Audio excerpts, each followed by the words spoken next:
Pemirsa, 2 hari pasca Menteri Perdagangan mengeluarkan kebijakan minyak goreng satu harga yakni Rp14.000, stok minyak goreng di sejumlah supermarket di Kota Makassar terpantau kosong.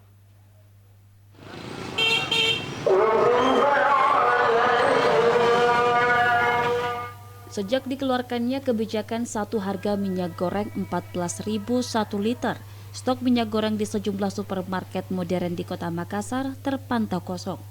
Berdasarkan pantauan tim liputan Selebes TV, kelangkaan minyak goreng kemasan terjadi di sejumlah supermarket modern yang berada di Kota Makassar sejak kemarin hingga hari ini.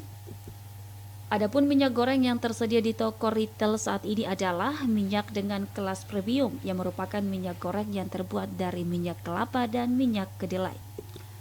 Dengan masing-masing dibanderol harga yang relatif mahal, yakni Rp35.000 per liter dan Rp47.000 per liternya. Fitri Hairudisa, Selebes TV.